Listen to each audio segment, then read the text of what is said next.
Hello everybody, it's Kara from Wild Book Garden, and today I'm here with part 1 of my July wrap-up. There are going to be 3 parts because once again I read a lot of books. Content warnings, links, etc. will be in the description box, and I also want to mention the shirt I'm wearing. It says Pirate Queen material, which is a line from A Darkness at the Door by Intisar Khanani, which I recently read and loved. I did not immediately buy this shirt when I heard about it before I had read the book, because even though I've been loving the series, I'm not into pirates, and then when I read the book and I read the context of that scene and like that line, the dialogue, I was totally sold. In terms of ratings this month, it was very interesting. I had a lot of 4 stars, so that's good. Some 3 stars, I had a 2 star, and I even had a 1.5 star, although that'll be in a future video, so I won't be talking about it. But even though I enjoyed quite a few things I read, I didn't actually have many 5 stars until like the latter part of the month, and even then there weren't that many, and 2 of them were rereads. So, but I do still have a lot to talk about, of course, so let's get into it. So the first book that I finished in July was A Vampire in Bavaria by Susanna Roundtree. This is the 3rd and final book in the Miss Sharp's Monsters series, which is a historical paranormal series that I've really been enjoying. The first book, or like the series in general, follows our main character Liz Sharp, who has grown up, or like she spent the last few years at least, in a school for, it's supposed to be like rehabilitating fallen women, basically. That's its cover story. But what it actually is it takes in women who have been victims of monsters. And in this world, there are, like, the nobility and the royal houses of Europe are monsters. Like, that's part of, like, the royal or the noble bloodline. Things like werewolves, vampires, sirens, etc. And Liz was a victim of a werewolf bite, and she doesn't remember anything prior to that, to waking up at this academy. And at the beginning of the first book, she ends up getting a job as a lady's companion to Princess May, who is, like, one of the minor branches of the English family, the English royal or noble houses. And she's meant to be kind of her bodyguard and protector, because that's what the women at the school are raised for. In the first book, she's investigating the murder of one of like her best friend, and then things obviously keep happening throughout the series. In this 3rd book, Liz is like, she stops something really terrible from happening, but in the process, she angers the Queen of England and kind of her retinue, and so she's going to be tried by this group of like royal monsters, basically. Like, they're kind of the judicial committee of Europe, and they don't like Liz very much, and so it seems like her only chance is to team up with some of her allies, including one she really doesn't trust, who is Vesely, a vampire and a Grand Duke who she knows from other events in the series. And yeah, so this is the final book. I still enjoyed this, but it was my least favorite in the series. I do still really love Liz as a main character. I love the writing and the humor in this series, and this one especially. There were just some really, really funny moments, which was nice because some other parts of this book are quite dark, but like there's some great scenes involving Vasily, because he's obviously like a vampire, and Liz has various reasons for not trusting him, even though she kind of has to maybe accept his help in order to beat this like council of magical creatures. And like there are just some very funny scenes involving him. Like at one point, they've put like a salt circle around him because again, they don't trust him, and they come back, and apparently, because she gave him this book to read to like, you know, pass the time, and Vasily was getting really annoyed with it, and apparently he got so annoyed that he like threw it at the wall, and so they come back and he's just like sitting in the salt circle, like staring at the wall, like glaring at the book that he threw, waiting for them to come back and like give it to him because he regrets throwing it because he's bored. Like just like situational stuff like that I thought was really funny. I also really enjoyed Princess May as a character. Like, I've been enjoying her throughout the series, but I feel like in this book especially,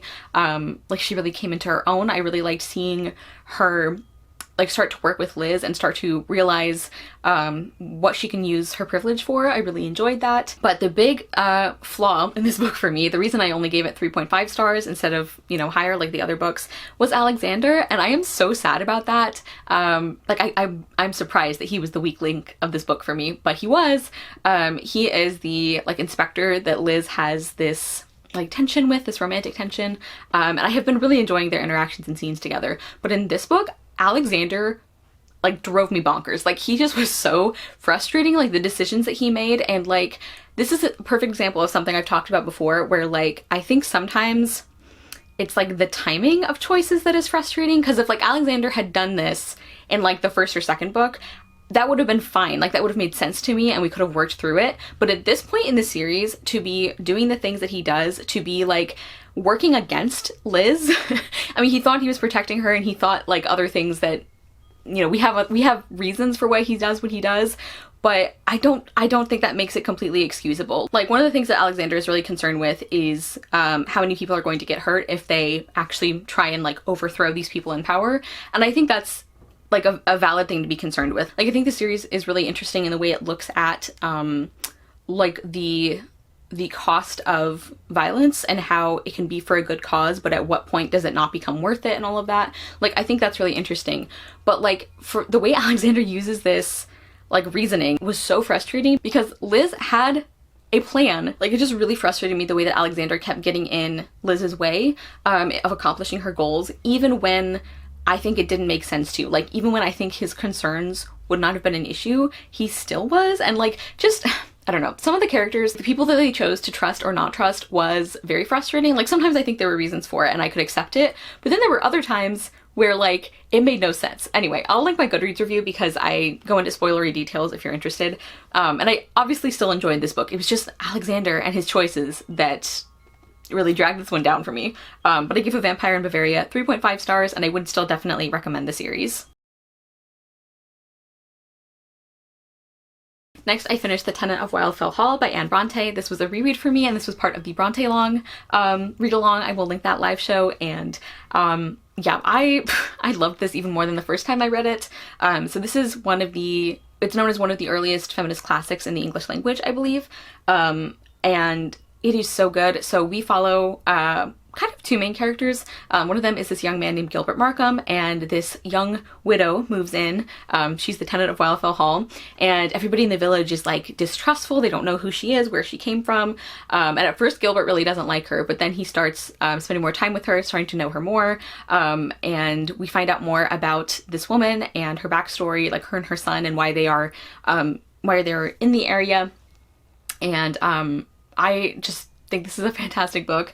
I kind of want to start my review with like some things that I know frustrate some people about this book and why they didn't frustrate me. I know a lot of people really, really hate Gilbert, and I didn't. I actually, like, he's telling this story in hindsight, and I think that gives him the ability to kind of like reflect on his actions in a way that I think softened them for me, because he definitely makes some big mistakes in this book, but like the way he says it, because he's telling this as a much older man, and he's like, and then because I was 20 and an idiot, here's what I did next. And that just, like, to me, it softened his character. And I do feel like, even though he does make mistakes, and I'm not like excusing what he does, I think that it's very clear why he made them, and that like he's not going the same way that other characters are, if that makes sense. At least for me, like, I found him an engaging character. Again, he is very like young and immature, and he behaves accordingly sometimes, but I didn't hate him. And then another thing is, I know that some people felt this book was too preachy, and I really didn't. For one thing, you're following Helen, this, you know, woman who comes into the area for a good chunk of this book, and like a lot of this book is her diary, like her journal. And so this is naturally like her own views and beliefs about the world. And so to me, it didn't feel like the book was preachy so much as we were following a character who had these values.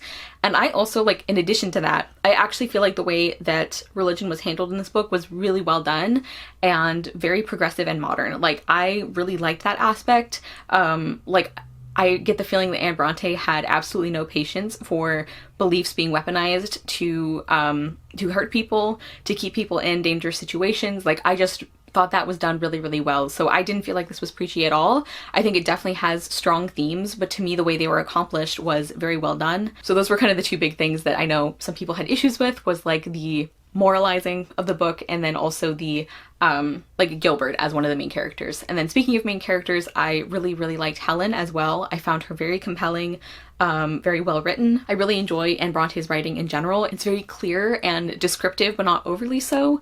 I said before that I've heard people mention her as a good starter classic author, and I would definitely agree with that. And then I think one of the primary things about this book that I love and that I'm so impressed with is the themes. Like, the way this book deals with gender and with the things that faced women of the time and still face women today. Like, I just thought it was so well done and so nuanced. Like, there are so many parts of this book that feel like they could be written in 2022, you know? Like, they are just, like, the perspective on them is so modern. And yes, there are some things that aren't as much because it was written a couple hundred years ago. But overall, like, the way this book looked at these issues, I think was astonishing. Like, in how just like all these little details and like these nuances, these like aspects of these issues, and obviously check content warnings if you want to know what those are, because that is a heavy theme in this book. But I just was so impressed with all of that. Like, I loved this book even more than the first time I read it. So I gave the Tenant of Wildfell Hall 4.5 stars. Like, my only real complaint is not even really a complaint. I think there were parts of the diary chunk that dragged a little or that felt a little repetitive. But on the other hand, I see why it was there, you know? So I don't know, maybe next time I read it, it'll be a full 5 stars. Like, I just thought this was fantastic. It makes me so angry to think about the reason that this book was such an unsung hero for so long is because people were very angry about Anne Bronte daring to talk about these issues, and also because her own sister, Charlotte Bronte, had charge of like the republication of this book after Anne's death, and she refused to let them do another run of it. Like, it sold very, very well, and she refused to let them print it again because she said this book should never have been written. And it's one of the things I can't forgive Charlotte Bronte for. But anyway, this book is phenomenal. I really highly recommend it. Again, I know that not everybody in the group enjoyed it as much as I did, but I think Anne Bronte is a fantastic writer. Next, I finished Heart of the Fae by Emma Hamm. This was a buddy read with my friend Giselle from Giselle Bradley, and this is a fantasy romance that is very well loved. It has very high reviews, and sadly, I really didn't like it. I'm so sad because this was a present from my wonderful friend Taylor at Page Screen Taylor, and I am very glad that I finally read this, so I appreciate the gift, of course. But I always feel a little extra bad when I don't enjoy a book that was gifted to me. So this is supposed to be a like Celtic lore infused Beauty and the Beast retelling, with fae, obviously, and kind of yeah, I really don't like this. So we're following our main character. I think her name would probably be pronounced Sorsha, maybe. And she is a like healer or a midwife. She ends up going on a journey to try and find the cure for her kind of father figure. I'll get to him. Like, that's why she ends up like leaving home, and she ends up at the castle of this like king of the fae, who is obviously like the beast character. And their relationship is like a big chunk of this book. Obviously this is a fantasy romance, but then also there is some like political things about who is supposed to inherit the throne basically of the fae. And yeah, I hated almost everything about this. The only things that I did enjoy is there's this one side character named Bran. He was like the highlight of the book for me. He was like the only character I really enjoyed, basically. And he wasn't in this book enough. He wasn't enough to save it. And then I also think some of the ideas about the fae and the other world and the folklore and everything, some of those were interesting. But overall, I did not enjoy this book. I do not think it was well done. I'm shocked that it has such a high rating. Let's start with Sorsha. She is one of those like so bland and flat and stereotypical characters. I was complaining to a friend about this, and I think I probably said this to Giselle as well while we were talking about this book. Sorsha is one of those characters who is all spunk and no substance. Like, she has very little personality. She's just one of those like generic, sassy, I'm gonna argue with everyone because I'm a strong woman. And it was so annoying. Like, the shallow feminism of this book was very grating, and Sorsha's a prime example of that. She just had like no personality. I don't understand why everybody was immediately obsessed with her, because she was so bland. And then I also didn't like Aemon, the beast character. He was also very boring, and when he wasn't being boring, he was being like actively violent and like dangerous. Like, there's a partway through this book, at this point Sorsha and Aemon are already kind of like interested in each other. Their relationship is progressing, and Sorsha has to help hide one of the servants in the castle because Aemon find out something about her that makes him want to kill her. So he is like rampaging through the castle, smashing things, and trying to get to this servant with the intention of murdering them. And this was like very far into the book. Like, and I said in my Goodreads review that often with Beauty and the Beast retellings, the beast character does have kind of a temper, but usually, like, as the book goes on, they like stop inflicting that on people. Like, they kind of work on themselves, you know, because I think most writers recognize that that kind of violence and anger is not an attractive quality, and that did not happen here. Like, yeah, Aemon was still doing that, like partway, like halfway to 2/3 of the way into the book. So I hated that. I also really hated the writing style in this. It was like trying to be atmospheric, I think, but it was like really, really clunky and like weird descriptions and like just very badly written. The sex scenes were also painful to read, just like not a good time. Like painful in the sense that they were very badly written, but also like literally painful because one of the twists on the Beast character is that when he injures himself, he has like gemstones that grow out of his body, and it's supposed to be like ugly and to make him like unfit to rule the Fae. So he's got like rocks and crystals like over a good chunk of his body, and I don't feel like the author did a good job of convincing us that like the things that Saoirse was doing with him would not have been excruciatingly painful. Like it was just very, very weird that was not addressed, because I had questions. I also didn't find the plot super interesting. We also get to the end of the book and it's one of those stories where basically the entire book ends up meaningless because of something that happens at the end, which I feel like is usually annoying. Like at this point I was disliking the book so much that I didn't really care if the plot mattered, you know, but it was still annoying. And then I mentioned the like father figure. This book it started off bad because the father figure that Saoirse and her sisters have, like Saoirse and her adopted sisters live in a brothel. Saoirse's the only one who's not like working at the brothel. She's like a healer, she's not a prostitute. And their pimp is this man who they all call Papa. And like it was just so weird. I like the way that was written, we were supposed to really care about this man. Like the reason Saoirse goes off on this quest is to like save him from this really gross like blood beetle plague, and like that is a horrible way to die, the way that's described and everything, so like nobody deserves that. But if you asked me like in the abstract, would I care if this character died? I'd be like, absolutely not, no. Like I can't get over the fact that we were supposed to be so heartbroken about the prospect of their pimp dying, who they all called Papa. Like yeah. And then also, I felt like this book was just very, very inconsistent. Like, not only was the writing just bad, but there were holes in it, like plot inconsistencies, character inconsistencies. Like, early in the book, Saoirse's talking about, like, how close she is to her sisters and how much she cares about them. And then, like, a couple chapters later, when Saoirse has to leave, she's like, they won't even notice I'm gone. They just don't appreciate or understand me. And I'm like, then what is it? Or Saoirse, we're told like how she is one of the characters who really like honors the old ways, you know, she'll like leave offerings to like the Fae and to like the spirits and everything.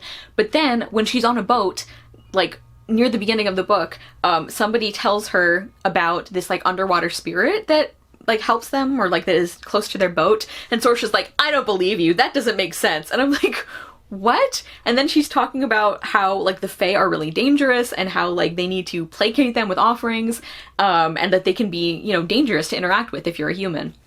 And then like literally a couple of pages later, she's thinking about how like Fae are just different from humans because they don't have malice in them like humans do. And it just was so inconsistent. I had a terrible time with this book. It was not good.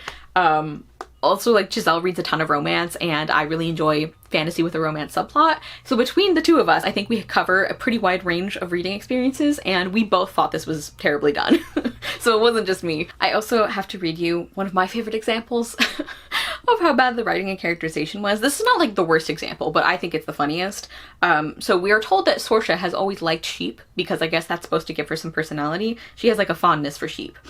And we get the line, they enjoyed having their cheeks scratched, and Saoirse could appreciate that as well as the next woman. What? I don't understand. Like, just the tone of that is like, I mean, we all love a good cheek scratch, am I right, ladies? Giselle and I had also read, we've done some buddy reads that we enjoyed, but the other one that we both really didn't like was The Hollow Kingdom, which personally I think that one is worse because I feel like that one is like actively harmful in some of the things that it like romanticizes. But Giselle thinks that this one is worse, so you know, take that as you will, but neither of us had a good time with this. I gave Heart of the Fae 2 stars. Next, I finished A Wizard's Guide to Defensive Baking by T. Kingfisher. T. Kingfisher is obviously an author I really love, and this is a book that involves baking magic, so, you know, I always love that.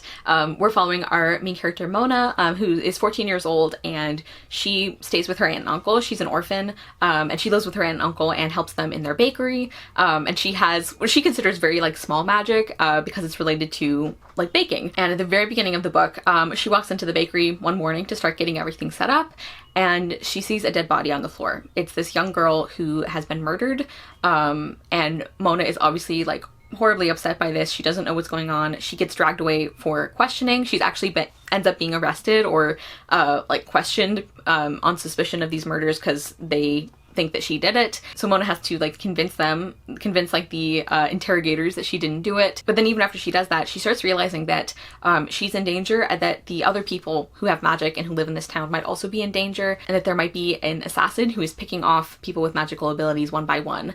And so obviously Mona is really afraid. She's trying to stay out of this person's way, but she also starts wondering like how she's going to keep everybody else safe, like what if she can do anything. And this book also ends up dealing a lot with like heroism and war and the cost of that. Like that was one of the things I really enjoyed about this book or really appreciated. I really like the way T. Kingfisher like incorporates these big ideas into her stories, and I feel like the themes of this one were like really well done. Like the ending of the book really got to me emotionally, and I love the commentary on heroes. I love that so much of this book talks about like how ridiculous it is that all of this is happening. Like the reason that Mona like ends up becoming this heroic character and, you know, gets all of this all of this like drama thrust on her is that adults have failed to do their jobs like over and over and over. People who should know better and people who are in authority have made mistakes, or who have been lazy, have done the wrong thing. And that I love the tone of this book being like, how can we force a like 14-year-old to risk herself like this? But we have to, because people kept making mistakes. I just thought that was really well done. I feel like that's not a perspective we see a lot in these kinds of stories. And I also really enjoyed Mona herself. I just really liked her as a character. T. Kingfisher's heroines tend to be very like practical, but very, very compassionate, and Mona was no different. I really loved her. I enjoyed the baking magic, of course. And like I said, I think the way that all of the themes and how those fit into the end of the book, those were very, very effective. This wasn't my favorite thing from T. Kingfisher though, but I just still really enjoy it. I wasn't quite as invested in the side characters as I usually am with T. Kingfisher's books. Like I did end up being attached to them by the end of the book, but that just took longer than it usually does. Like usually I'm invested in the characters that she writes like immediately, and for the side characters in this one, it just took longer. And then also in terms of the plot, I would have liked to spend more time with the actual bakery and that kind of thing, rather than like hiding and kind of like battle and stuff. But I also understand for the story why that happened. But I did really enjoy this one, and I gave A Wizard's Guide to Defensive Baking 4 stars. Next, I finished Pastimes and Pleasures in the Time of Jane Austen by Sarah Jane Downing. This is a very short nonfiction book that talks about like hobbies and recreation in Jane Austen's time, so in the Regency.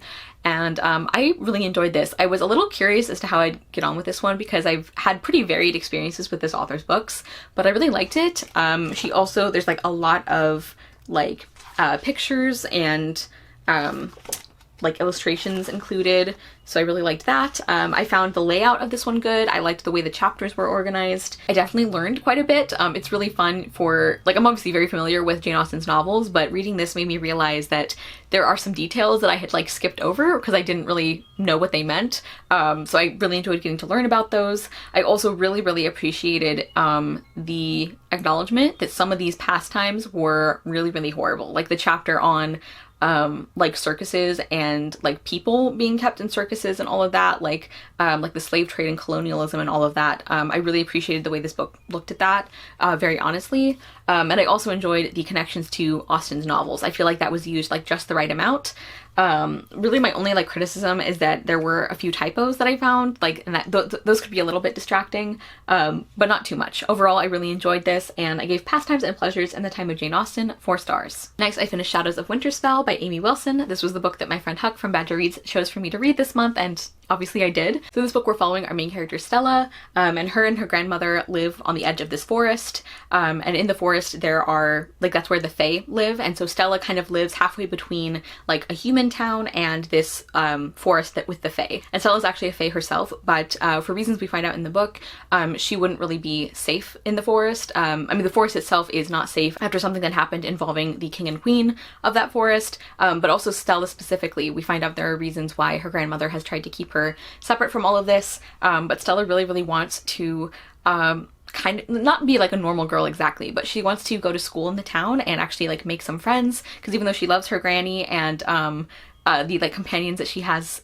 in the house, like she has like a magical, like her grandmother's like kind of familiar, like she loves them, but Stella wants some kids her own age to be friends with. And at the start of the book, she finally ends up being able to go to school, and as the book goes on, Stella finds out maybe that things aren't quite what she thinks, and that she might be even more important to the future of the Fae in the forest and even the people in the town than she thought.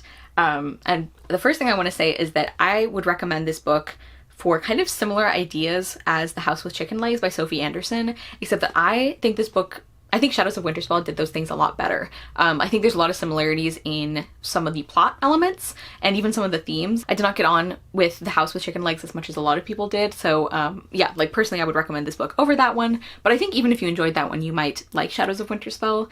I really liked Stella as a main character. I really loved the friendships that she makes, especially with a couple of kids in the town, Zara and Yanni. I really enjoyed them as characters. I really liked their friendship with Zara. I liked the role that they played in the rest of the story. I also think it's cool that throughout the book we get a few little like, I don't know what you would call them, like entries about different kinds of Fae. I thought that was really fun and really interesting. I also am really impressed with the way that Amy Wilson blended the contemporary and the fantasy elements in a way that felt natural. Like, it's something that I enjoy about like Anna Marie McLemore's books, for example, which are magical realism, the way that they can incorporate magical elements and more contemporary elements in a way that doesn't feel jarring, and I feel like Amy Wilson did that really well too. I also really love what this book says about grief and the way that it can kind of turn into a poison almost, like that grief is normal and it is not something to be ashamed of, and it is not something to try and force yourself not to feel, but also that if you let it, loss can make you hurt other people as well.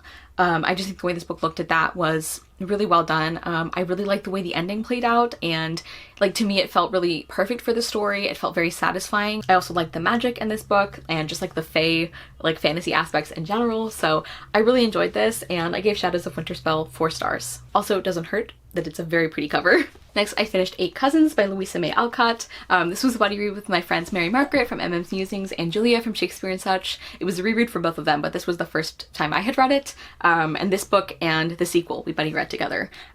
So this is the first thing I read from Louisa May Alcott that wasn't Little Women. And this was really interesting. So we are following our main character Rose, who is a young girl. I think she's probably around 11 or 12 in this book, and then a couple years pass throughout, like, over the course of the book, and she's an orphan, and she's kind of been staying with her extended family. She has, I think, like 7 aunts and like various cousins, and then her uncle Alec ends up kind of coming back to like take on her like raising for a year to see if he can kind of like make her healthier and happier, because she's obviously grieving for the loss of her parents, and she's been kind of sickly. Rose hasn't been doing too well, and Uncle Alec is a doctor, and he cares about her, and he wants to like take care of her and everything.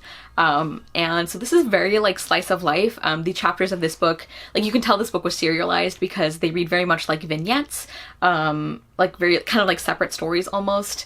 And some parts of this were really lovely and cozy. Like I really loved the writing and how funny it was.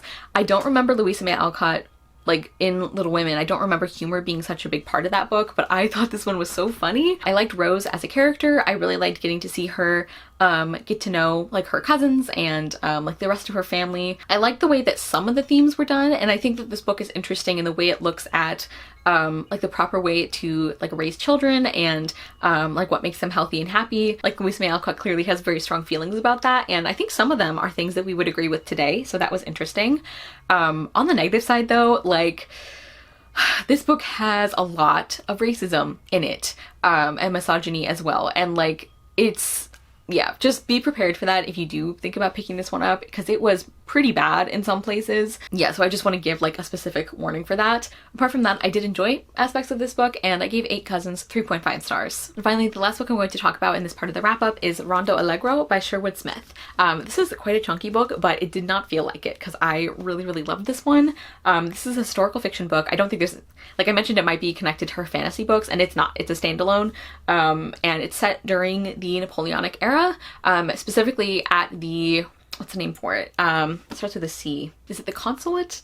I'm not quite sure, but it's like at the period where Napoleon was like kind of in charge. Like he hadn't declared himself emperor yet, but he was in charge. We're following our 2 main characters, Anna Maria Ludovici and Captain Henry Duncannon. At the very beginning of the book, Anna's father is dying, and he's really worried about what's going to happen to her because there's a lot of like political unrest. And this is, the book starts in Palermo. And so to kind of help Anna's father feel better about her future, they end up arranging a marriage between Anna and Captain Henry, who is an English like naval captain, and they have the marriage so that she'll be like protected and taken care of and everything. But then Henry is like immediately called away. Like basically they get married and he leaves the reception to like go in, because he has to go and command one of his ships because the wars are still obviously going on.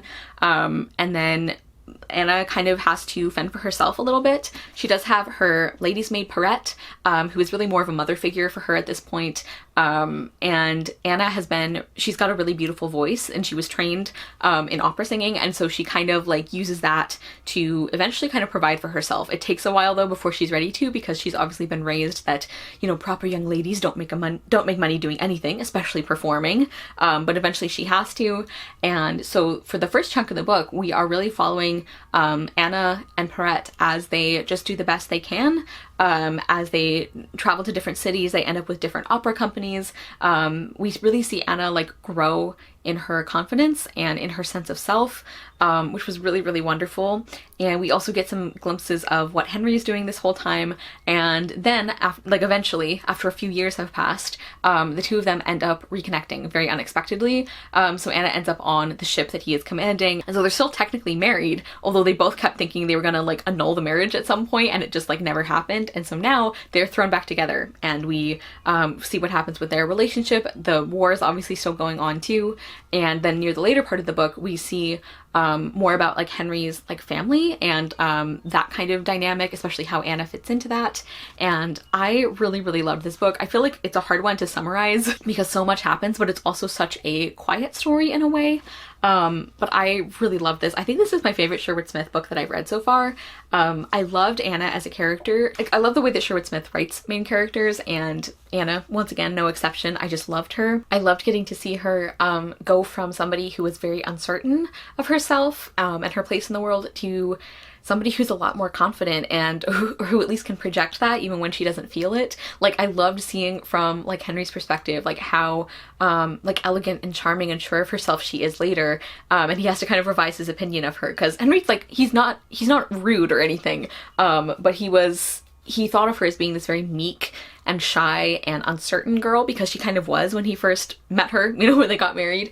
And so getting to see the way Anna now carries herself was just very, very satisfying, because like as the reader, we know how hard she worked for that. I also really loved Henry as a character, and I really loved their relationship together. This like slow building love story between them, and the way that they just come to understand and respect each other so much.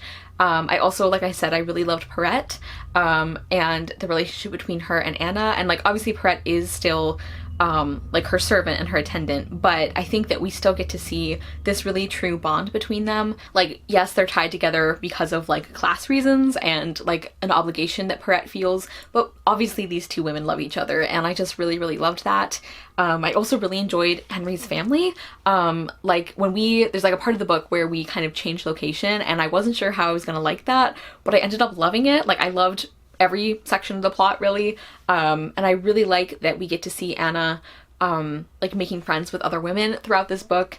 And then speaking of that, I love the way this book handles feminism, because it's very, like, in a way it's very quiet. Like, this is not one of those books where like characters are like stomping around. They're like, you can't do this because you're a weak woman. Like, it's not like overt sexism or like fighting back against sexism, which those books can be great too. But in this book, I just really loved the way that it was so easily a part of the story and these characters. Like we see, you know, period attitudes towards women, but we also see very realistic ways that people would have fought back against that. Like, it's not like, I've said this before, but it's not like women just woke up, you know, one day and were like, hey, wait a second, we're people. Like, throughout history, people who have been not treated as full members of society have disliked that and have done something about that. And I really like that this book shows that. Like, for example, somebody's making some comments about how, like, you know, women are so weak-hearted, they're not suited to times of war or stress or danger or anything. And Henry is like, well, I've been on multiple ships where, like, all the women on board were kind of pressed into service to take care of the injured and do like surgeries and, you know, witness these horrible wounds while there's a battle happening around them and all of this, which I did not realize that that was common practice at this time period. So I learned that.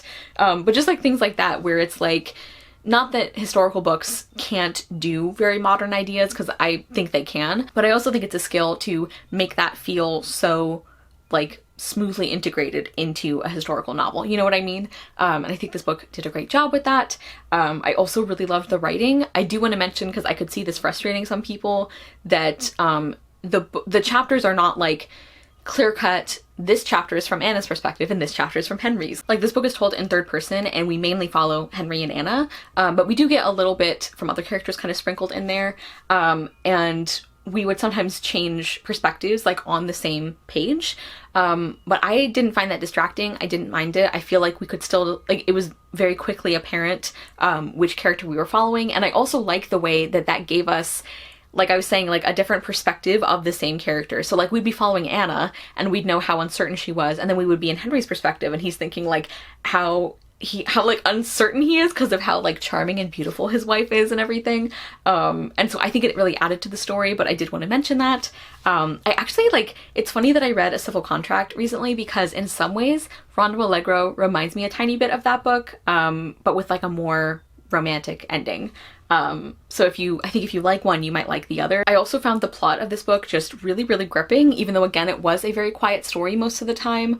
I enjoyed the focus on opera and music and getting to see how Anna realizes that she's not like destined to be like a superstar, basically. Like she's got a beautiful voice and she's talented, but that doesn't mean she's gonna be you know, like the next great opera singer. And I thought that was a really interesting take on that kind of trope or that storyline. Tatiana Night Owl did a really great review of this on Goodreads, so I'll link that. And one of the things that she says is that this book went in some unexpected directions in terms of the tropes that you might expect from this kind of story. And I really enjoyed that. Like, I agree. I think that was really, really well done. There were some specific things I was like bracing myself for that usually happen in these kinds of books, and they didn't. And I love that.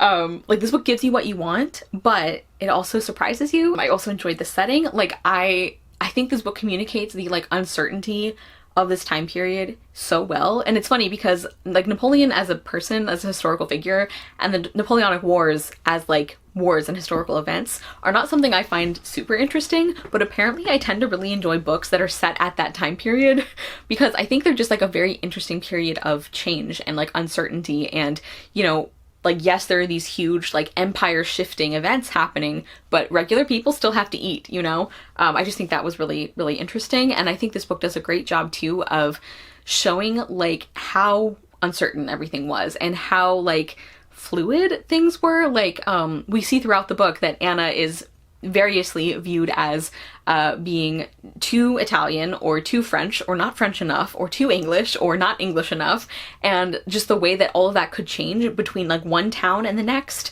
or between one year and the next, like this period of uncertainty after the revolution in France, where you still didn't want to be an aristocrat, but you also now have Napoleon, who is almost an emperor.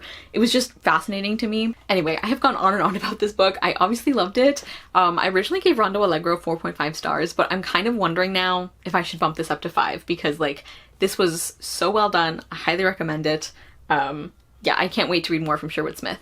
Okay, everybody, so that was part 1 of my July wrap-up. Please comment down below and let me know what you thought of any of these books or if you're planning to pick them up. Thank you guys so much for watching. I will see you soon with another video, and I hope you love the next book you read. Bye!